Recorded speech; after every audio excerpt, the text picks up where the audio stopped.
আসসালামু আলাইকুম। আশা করি আপনারা ভালো আছেন। আজ থাকছে গরুর মাংসের ভুনা, একদম সহজ। ভিডিওটা পুরো দেখলে নতুন রাঁধুনিরা হয়ে যাবে রান্নার রানী।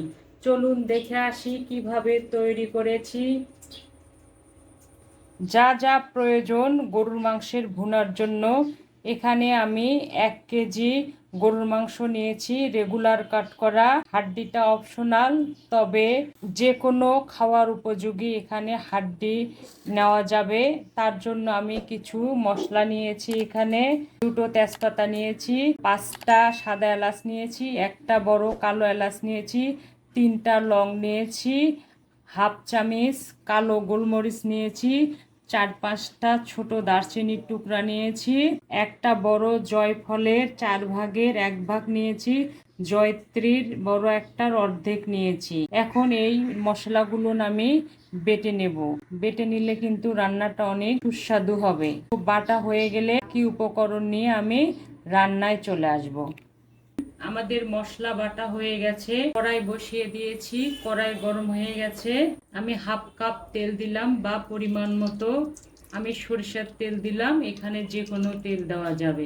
তেল গরম হয়ে গেছে, আমি 1 কাপ পেঁয়াজ দিলাম। পেঁয়াজ ভাজা হলে আমি ফিরে আসব। পেঁয়াজ ভাজা হয়ে গেছে, কাঁচা গন্ধটা নেই। আমি 3-4 মিনিট ভেজে নিয়েছি। এখন পরিমাণ মতো পানি দিলাম, মতো লবণ দিলাম। যে মশলাটা দেখিয়েছিলাম সেটা বেটে নিয়েছি। আর বাটার আগে আমি গুঁড়ো গুঁড়ো যখন হয় একটু তুলে রেখেছি, ওটা আমি পরে ব্যবহার করব। রসুন বাটা দিলাম 2 চামচ, আদা বাটা দিলাম 1 টেবিল চামচ। এখানে একটা টিপস আছে, আদা বাটা যা দেব তার থেকে রসুন বাটা কম দেব। তো 1 টেবিল সমান সমান 3 চামচ। হলুদ দিলাম পরিমাণ মতো। জিরে বাটা দিলাম 1 টেবিল চামচের মতো। জিরা আমি বেটে নিয়েছি, এতে করে আরো স্বাদ হবে। 2 চামচ। এর গুঁড়োটা আমি একটু পরে দেব। মশলাগুলো একটু কষিয়ে নেব। মশলা কষানো শেষ। এই পর্যায়ে আমি পরিমাণ মতো বা স্বাদ অনুযায়ী গুঁড়া মরিচ দিলাম। এই পর্যায়ে গুঁড়া মরিচ দিলে কালারটা সুন্দর হয়, দেখতে ভালো লাগে। এখন আমি গরুর গোশতগুলো দিয়ে দিলাম।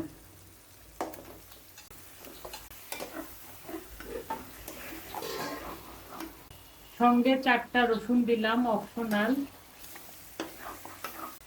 সামান্য একটু পানি দিলাম। এখন আমি গোশত থেকে যে পানি উঠবে সেই পানি দিয়ে প্রথমে কষিয়ে নেব। প্রথম পর্যায়ের গোশত কষানো শেষ। আমি পরিমাণ মতো পানি দিলাম। আমি আরেকবার কষাবো। আর গোশত যত কষাবো তত টেস্ট হবে, মশলাগুলো ভেতরে ঢুকে যাবে। আর গরুর গোশত তো কষাতেই হবে। প্রায় 10-12 মিনিট আমি কষিয়ে নিয়েছি, তেল ভেসে উঠেছে। এ পর্যায়ে আমি গোশত সিদ্ধ এবং রান্না হওয়ার জন্য গরম পানি দিলাম। আমার চুলার জাল কিন্তু হাই হিটে আছে।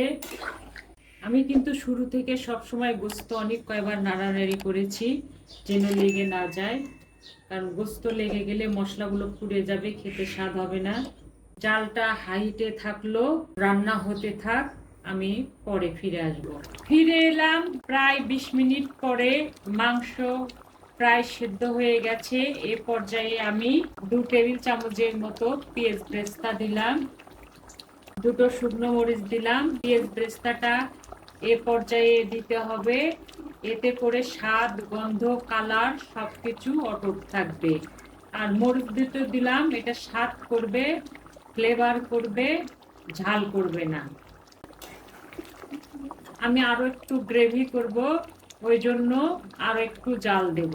সেই পর্যায়ে আমি ফিরে আসব। কিন্তু অনেক কয়েকবার নাড়াচাড়া করেছি। এখন জালটা আমি একটু মিডিয়াম টু লো হিট করে দিলাম। ফিরে এলাম 20 মিনিট পরে। রান্না আমার কমপ্লিট। বলেছিলাম একটু গুঁড়ো রেখেছি, ওই সামান্য একটু গুঁড়ো দিয়ে দিলাম, এতে করে ফ্লেভারটা সুন্দর হবে। জালটা অফ করে দিলাম, চুলায় একটু রেখে দিলাম 10 মিনিটের জন্য। 10 মিনিট পরে ফিরে আসব। ফিরে এলাম 10 মিনিট পরে। আমি একটু পরিবেশন করে দেখাচ্ছি। কালারটা যা সুন্দর হয়েছে, গ্রেভিটা অনেক সুন্দর হয়েছে। সাদা পোলাও খিচুড়ির সঙ্গে, পরাটা রুটির সঙ্গে খেতে কিন্তু অনেক মজা। দেখলেন তো কত সহজে হয়ে গেল গরুর মাংসের ভুনা। আশা করি আপনাদের ভালো লেগেছে। একবার হলেও এভাবে তৈরি করবেন। রেসিপিটা ভালো লাগলে আমার ছোট্ট চ্যানেলটি সাবস্ক্রাইব করে ভিডিওটি লাইক কমেন্ট শেয়ার করে আমার সঙ্গে থাকবেন। ভালো খান, সুস্থ থাকুন। ইনশাল্লাহ আবার দেখা হবে। আল্লাহ হাফেজ।